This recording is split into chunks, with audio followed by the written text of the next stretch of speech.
말씀 보겠습니다. 마태복음 14장 13절부터 21절.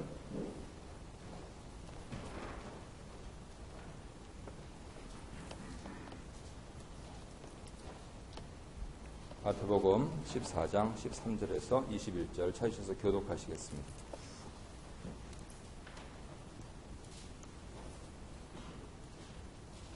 제가 13절 말씀 봉독하겠습니다.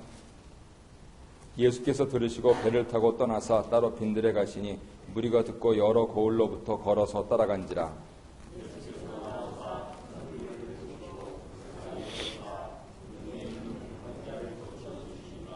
저녁이 되매 제자들이 나와 이르되 이것은 빈들이요 때도 이미 저물었으니 무리를 보내어 마을에 들어가 먹을 것을 사 먹게 하소서.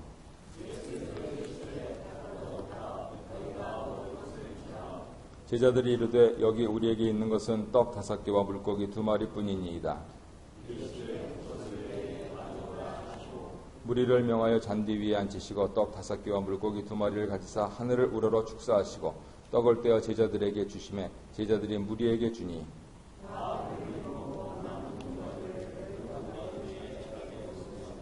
함께 봉독하겠습니다. 먹은 사람은 여자와 어린이 외에 5,000명이나 되었더라. 아멘. 지난주도 말씀 들으시고 해서 익숙한 본문이실 텐데요. 오늘 2월 넷째 주 그룹 큐티 나눔입니다. 먹이시는 예수님 이런 제목인데요. 지난주 말씀도 받으신 거 나누시고 초신자들이 있을 때는 내가 지낸 생일잔치 중에서 가장 기억에 남는 것이 어느 것이었냐 하는 것 서로 나누시면 마음 풀게 하는데 도움이 되실 것입니다. 예수님께서 배를 타고 떠나셔서 빈들에 가시자 무리가 그 소문을 듣고 예수님을 따릅니다. 사실은 좀 피하신 거였죠. 도피 중이셨습니다. 무리를 불쌍히 여기셔서 병자들을 고쳐주시고 배고파서 줄인 백성들을 배불리 먹여주신 예수님은 진정한 왕이십니다. 말씀과 나눠보겠습니다. 당시에 많은 백성들은 자신들을 구원할 메시아를 간절한 마음으로 기다리고 있었습니다. 가르침에 권위가 있으시고 수많은 회복 사역을 하신 예수님은 이스라엘의 해방자로 여겨졌고 그로 인해 수많은 무리가 그분을 쫓아다녔습니다. 예수님은 왜 계속해서 병자들을 고쳐주십니까? 그런 회복의 동력은 어디에서 오는 것일까요? 불쌍히 여기셨기 때문입니다.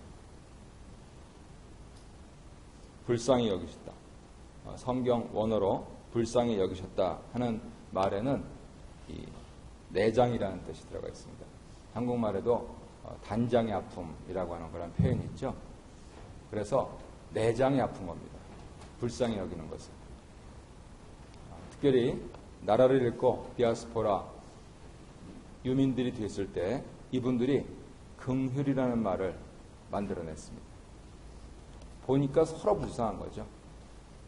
조국을 잃고 유랑하고 가족을 뺏기고 재산을 뺏기고 갈 데도 없고 그래서 서로 내장을 꺼내는 듯한 그러한 아픔을 공유하는 것. 그래서 그 정신이 오늘날에도 이어져서 미국에 사는 유대인들 같은 경우는 한 해 한 2억, 3억 달러씩 모읍니다. 동포들 도우려고. 회당마다 그 기금, 구호기금이 다 마련되어 있죠. 그래서 그것이 하나로 모여서 심지어는 오바마 대통령 당선인까지 이렇게 모아서 이렇게 같이 불러서 얘기를 듣고 결국은 친 이스라엘 정책을 쓰도록 그렇게 또 유도하기도 합니다. 그리고 행사가 끝난 다음에는 자기 해당 주의 상하원, 의원 사무실로 가지요. 그냥 가서 인사하고 나옵니다. 우리가 여기 있습니다. 이렇게 하면서. 그래서 그런 차원에서 우리 한국인들이 배울 필요가 있습니다. 어느 분 또 출마하신다고 그렇게 이메일이 들어왔는데 직접적으로 정치에 관여는 못합니다. 캐나다 역사를 보면은 20세기가 시작됐을 때 그 템퍼런스 무브먼트라고 있었습니다. 저쪽 감리교 쪽에서 강하게 꼭 장로교도 동의해서 했는데 우리식으로 하면은 절대 금주 운동입니다. 템퍼런스. 우리도 이제 절대 금연 금주하죠. 근데 캐네디언들도 그걸 법으로 만들려고 아예 술을 못 수입하게 하려고 그렇게 교회들이 입법화해서 한 7년 정도 했던 적이 있고, 한편으로는 그런 정황에서 목사님들 가운데서 국회의원에 나가신 분들도 있습니다. 다소 특이한 형태이기는 한데 어쨌든 그 동포들을 긍휼히 여기는 그런 마음, 이런 부분들이 매우 성경적이다. 특별히 구약 성경에서부터 시작하면서 예수님께서 그것 때문에 지금 병자들을 고치셨다라고 성경 신약은 말씀을 하시고 있는 것입니다. 이것은 묶인 것을 풀어서 자유케 하시는 희년 정신에 해당합니다. 조금 시니컬한 학자들은 이스라엘 역사에서 희년이 실시된 적은 한 번도 없었다. 희년은 다 아시죠? 7번 안식년, 7번 지나면 그 50년째 되는 날 땅 잡혔던 것도 돌려주고 몸 잡혔던 것도 돌려주고 해서 자유의 해입니다. 주빌레라고 여기서 영어식으로 표현을 하죠.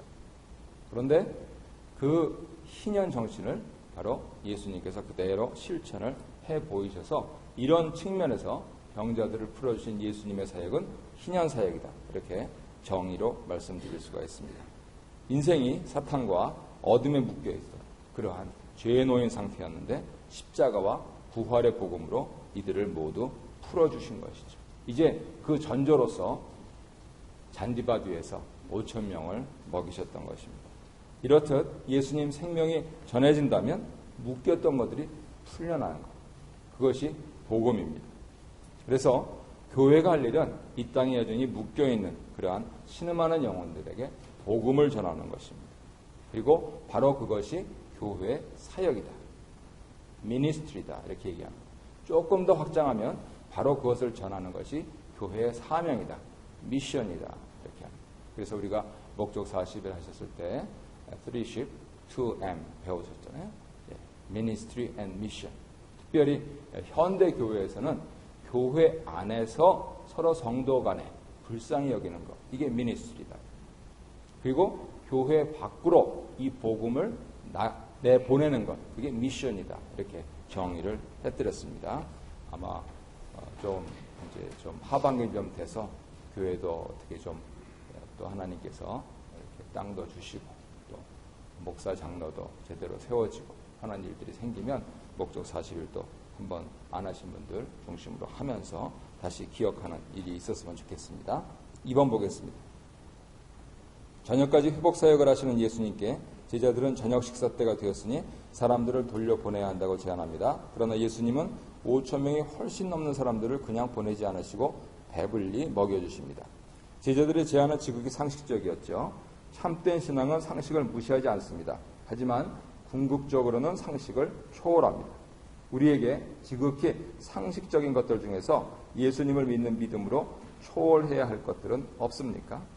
말씀과 관계없는 계산적이고 합리적이고 이성적이고 과학적인 사고방식과 그러한 시스템, 그 부분들은 신앙으로 초월해야 되죠. 2번 보겠습니다. 제자들의 제안에 대해서 예수님은 너희 제자들이 먹을 것을 주라고 하십니다. 예수님은 제자들과 함께 하나님 나라의 일을 하십니다. 우리가 책임져야 할 하나님 나라의 일은 어떤 것이 있습니까? 우리가 세상에 줄 것은 무엇입니까? 생명의 떡이신 예수님의 가르침, 예수님의 삶, 그리고 불쌍히 여기시는 예수님의 사랑, 이 마음을 나누어야 되겠다. 제자들은 걱정을 했죠. 어떻게 이 많은 사람들을 먹일 수 있을까? 그래서 상식적인 제안들을 합니다. 그런데 예수님 생각은 다르셨죠. 예수님이 비상식적이라는 것이 아니고 예수님의 신앙을 말씀드리는 겁니다. 그래서 좋게 10,000명이 넘을, 아니 2만 명 가까운 사람들을 식탁으로 한꺼번에 초대를 하시죠. 주일날 설교를 들으셨지만 그래서 메시아의 잔치다라고 사람들은 이해를 하게 되었던 것입니다. 그리고 초대를 하셔서 제자들에게 먹을 것을 주라고 하셨죠. 현대 교회의 사명이 바로 이것입니다. 과연 무엇이 상식적인 처사인가? 제자들이 상식적인가? 예수님이 상식적인가? 악한 영은 종종 우리를 상식이라는 굴레에 묶어두려고 합니다. 우리가 교회에서 배우는 것은 이러한 인과의를 넘어서서, 상식을 넘어서서 신앙의 세계가 있다라고 하는 것을 맛보고 그 신앙의 세계를 함께 누리는 것입니다. 예수님은 상식을 초월하셔서 하나님의 능력과 하나님의 은혜의 자리로 우리를 초대하고 계신 것이죠. 왜냐하면 우리를 사랑하시기 때문이다. 본문의 용어로 하자면 우리를 긍휼히 여기시기 때문이다. 그래서 하나님의 일하심보다도 과학 법칙이나 세상 법칙, 상식에 갇혀서 우물한 개구리처럼 사는 신앙인은 매우 이 편협한 그러한 신앙 체계를 가질 수밖에 없습니다. 세상에서 되는 것만 교회에서 된다면 뭐더라 교회를 다니겠느냐. 그렇더라고. 비상식적으로 신앙생활을 한다면 아마 광신이라고 부를 것입니다. 그래서 어떻게 이 두 가지를 밸런싱 하느냐. 어떻게 건강한 신앙생활을 할 것이냐. 몸이 아프시면 누구한테 가야 됩니까? 누구한테 가셔야 돼요? 목사한테 오셔야죠. 몸이 아프시면. 이렇게 말하지만 제가 광신입니까? 몸이 아프시면은 진료는 누구에게 맡겨야 됩니까? 의사한테 하셔야죠. 기도는 누구하고 해야 됩니까?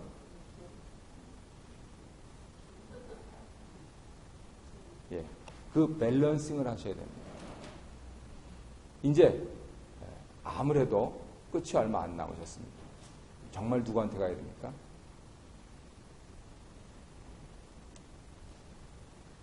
의사한테 가셔야 되죠. 목사한테 가셔야 되죠. 결정을 하십시오. 작년에 아들 잃은 리고어렌 목사님, 막내 아들이 우울증으로 자살했잖아요. 그래서 1년 정도 슬픔을 삼키고 이제 뭐 다른 나라를 전체 구제하는 그러한 사역도 하시고 그랬는데 이제는 미국인들 7명 중에서 한 사람 다 우울증 환자다 그래가지고 정신건강 사역 쪽으로 그렇게 방향을 드셨다고 어제 또 기독교 언론에서 소식을 전했는데 그때 그분 하신 말씀이 의사한테 진료 받으시고 꼭 목사한테 오십시오 이렇게 말씀을 하시더라고요. 결국은 영과 육을 함께 그렇게 우리가 같이 전인적으로 가져야 된다는 거죠.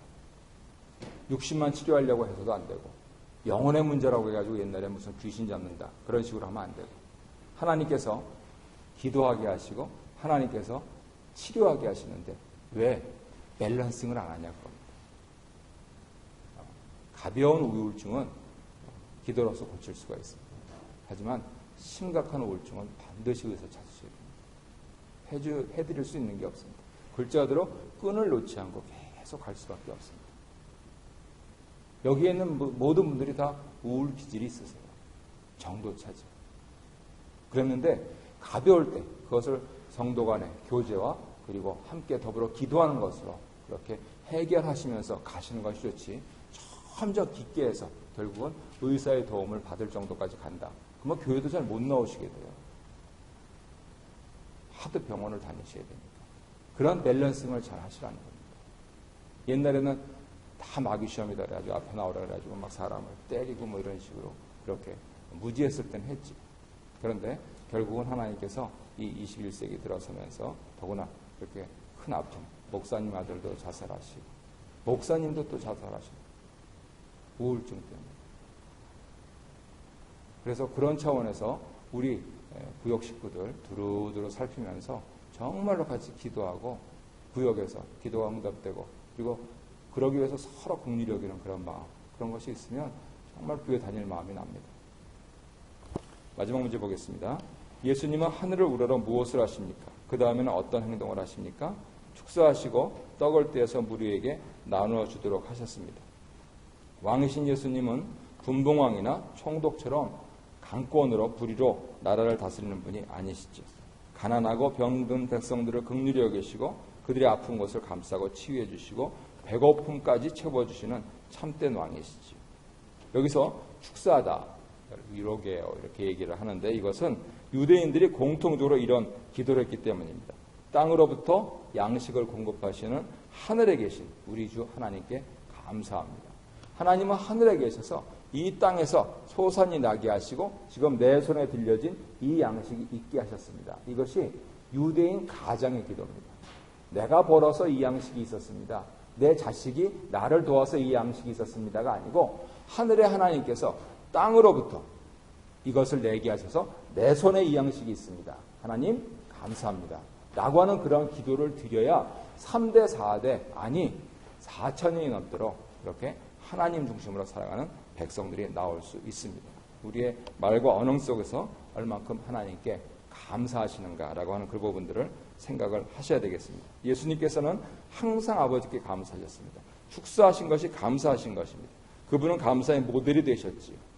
신앙생활은 3가지 정도로 나눌 수가 있는데 뭐 당연히 그런 거다. 아니 그럴 줄은 몰랐다. 아니 감사한다. 이 3가지입니다. 당연히 그러는 거는 뭐합니까? 보상심리죠. 내가 이걸 했으니까 이거는 당연한 거다. 그럴 줄 몰랐다니 억울하다는 겁니다. 내가 이렇게 했는데 내가 이것밖에 안 되는 이런 겁니다. 감사하는 것은 무엇입니까? 나한테 기준이 있지 않고 주시는 그분께 기준이 있다는 겁니다. 내 삶, 내 가족, 내 교회, 내 나라가 모두 하나님께서 주신 것이라는 거죠. 현대인들에게 아니 사람들에게 가장 중요한 이 돈이 하나님께서 주신 거라는 거죠. 내가 땀 흘렸다. 당연하죠. 하지만 내가 땀 흘린 그 이전에 하나님이 나한테 주셨다. 그래서 하늘의 하나님께서 나에게 노동력을 주시고 좋은 보스를 만나게 하시고 거기서부터 노동의 대가로 이 돈, 이것이 있게 하심을 감사합니다. 라고 하는 것이 어떻게 보면 현대적인 유로기어가 될지 모르겠습니다. 그래서 보상심리나 억울하다는 그것보다는 감사하는 것, 바로 이것을 광야의 만찬을 통해서도 배울 수 있는 것이죠. 우리가 만일 감사한다면 모든 것을 주관하시고 역사하시는 하나님께 겸허한 마음으로 나아갈 수가 있는 것이죠.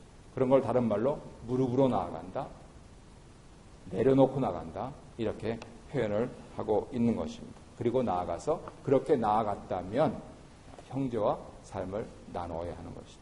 그래서 건강한 교회일수록 부흥예배가 활성화됩니다. 건강하지 못한 데일수록 바빠 아유 그건 나 지금 마음이 없어. 그러면서 그것이 점점 멀어집니다.